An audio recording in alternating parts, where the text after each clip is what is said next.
জীবন থেকে একঘেয়েমি কাটানো ভীষণ প্রয়োজন। বাঁচার রসদ জোগাতে পারে একমাত্র ভ্রমণ। আর সেই জন্যই তো আমাদের এই ভুটান পরিভ্রমণ।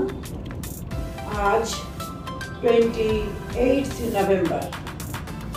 এখন ভুটানের সময় সকাল 8:30।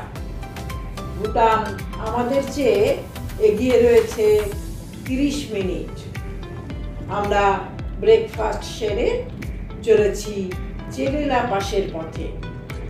পারো শহর থেকে প্রায় 35 কিলোমিটার দূরে এই পাস।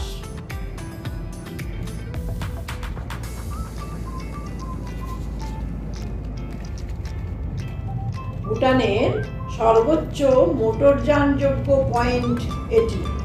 হা ও পারো উপত্যকার মাঝে এই চেলেলা পাস ওই দুটি উপত্যকার মধ্যে সংযোগ স্থাপন করেছে।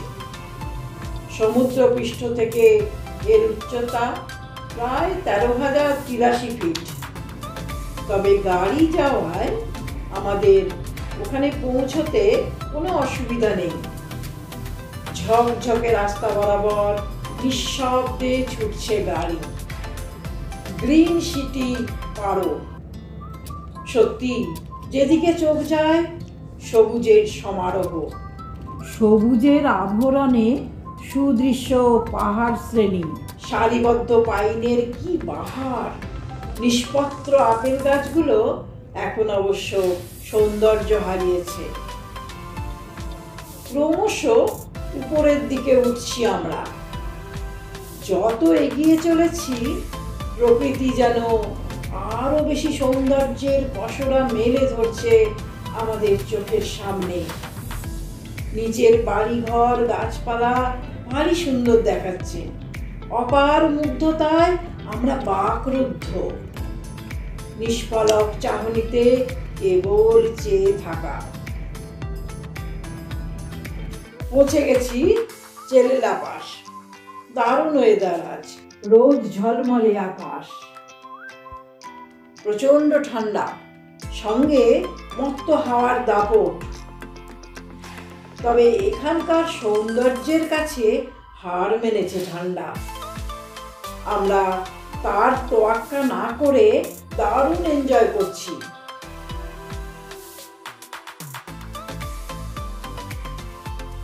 এখান থেকে চারিপাশের সৌন্দর্য অসাধারণ, অবর্ণনীয়। এ শুধু উপভোগ্য। মেঘ পাহাড়ের এই দেশে আকাশটাও যেন নতুন লাগছে। সুনীল আকাশে পেঁজা তুলোর ভেলা। সারি সারি প্রেয়ার গ্রিল মনে করিয়ে দিচ্ছে সব কিছুর মধ্যেই বিরাজ করছেন প্রভু অমিতাভ। এখানকার আকাশে বাতাসে বুদ্ধং শরণং গচ্ছামি। পাহাড়ের উপর বিশাল উচ্চতায় বুদ্ধ মন্দির, জাংচাপ স্তূপা। এখান থেকেই প্রভুর উদ্দেশ্যে প্রণাম জানালাম। দু চোখ ভরে এই সুন্দর উপত্যকা উপভোগ করে যখন গাড়িতে চললাম তখন ঠান্ডায় হাত পা জমে প্রায় বরফ। চলেছি এয়ারপোর্টের দিকে। ক্রমশ নিচের দিকে নামছি আমরা।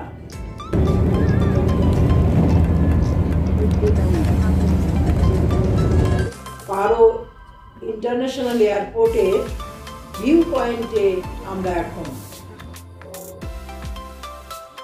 এখান থেকে এয়ারপোর্টটি দেখতে একেবারে ছবির মতো। পাহাড়ের আবেষ্টনীতে ছোট্ট এয়ারপোর্ট।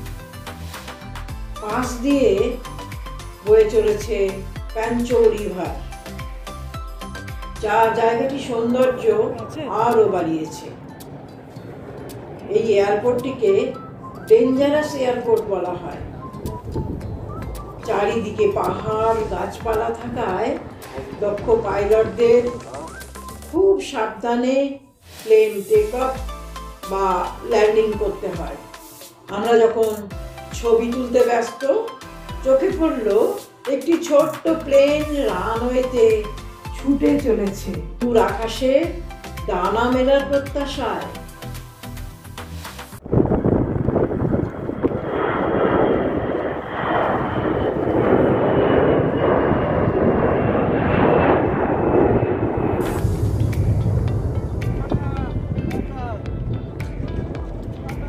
এয়ারপোর্টটিকে সাক্ষী রেখে এক ফ্রেমে বন্দী হলো নীলকণ্ঠ গ্রুপ। এবার হোটেলের পথে চলেছি আমরা। আমাদের তল্পিতল্পা সকালেই রেডি করে রেখেছি, এখন সেসব গাড়িতে তোলা হচ্ছে। ততক্ষণে লাঞ্চ সেরে আমরাও তৈরি।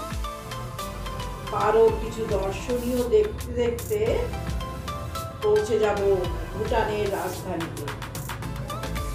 কিছুটা যাওয়ার পরেই আমাদের গাইড মিস্টার চ্যাং শপিংয়ের জন্য নিয়ে গেল পেম চোডেন হ্যান্ডিক্রাফটে। লোকাল হ্যান্ডমেডের সম্ভার নিয়ে বসেছেন দোকানিরা। থিম্পুর পথেই পড়ল পারচু নদী। নিবিড় নির্জনতায় জড়ানো এ এক মায়াময় পরিবেশ। শান্ত নদীর কুলু কুলু জলধারা বয়ে চলেছে আনমনে। সবুজে ঘেরা আকাশ চুম্বি পাহাড় শ্রেণী তাকে আগলে রেখেছে সস্নেহে। তবু দেখে মনে হচ্ছে পারচু যেন একাকিত্বের বেদনায় উদাসীন। নদীর জলে পড়ন্ত বিকেলের সূর্যরশ্মি এক অপূর্ব দৃশ্যের সৃষ্টি হয়েছে। বালুকা বেলা নয়, সুদৃশ্য নুড়ি পাথরের চওড়া পার ঘেঁষে চলতে বেশ লাগছে। এমন অপার্থিব পরিবেশ, আর আমারই চোখের সামনে ধীর গতি স্রোতস্বিনী। এই সুন্দর মুহূর্তগুলো ধরে নিলাম চোখের লেন্সের সাথে ক্যামেরার লেন্সেও। কিছুটা এগিয়ে গিয়েই আর একটি ভিউ পয়েন্ট দেখতে নেমেছি। আমাদের গাইডের কাছে জানতে পারলাম এই জায়গার নাম জুজুম।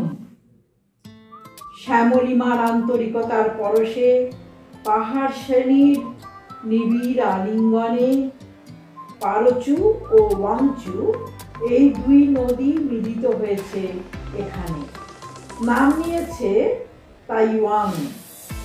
বেশ বোঝা যাচ্ছে ওয়াংচু নদীর জল হালকা সবুজ আর পারচুর জল কিছুটা ধূসর রঙের। ধাপে ধাপে নেমে গেছে রেলিং দিয়ে ঘেরা কতগুলো সিঁড়ি। চোখের সামনে বেগবতী তরঙ্গিনীর কুলু কুলু ধারা, আর দিগন্তে অস্তরবীর লাল বিষাদের আভা। অপূর্ব। এমন দৃশ্য ছেড়ে যেতে মন চায় না, কিন্তু পাহাড়ের কোলে রাত নামছে, ঠান্ডা ক্রমশ বাড়ছে। সুতরাং গাড়িতে চললাম।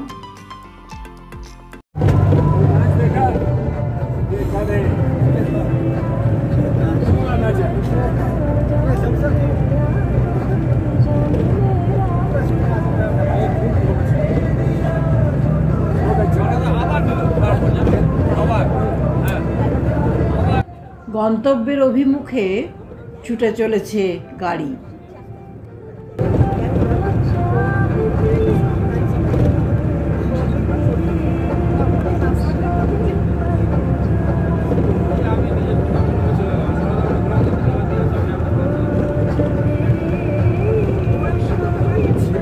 শহরের চাকচিক্য জানান দিচ্ছে পৌঁছে গেছি ভুটানের রাজধানী থিম্পুতে।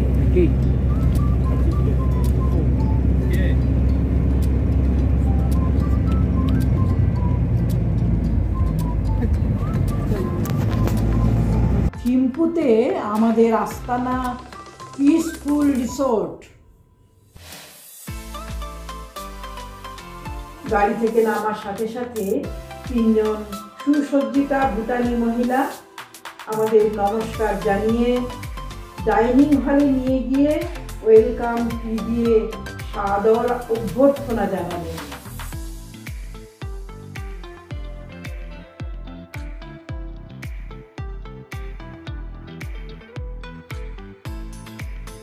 ওনাদের আতিথেয়তায় আমরা তখন অভিভূত।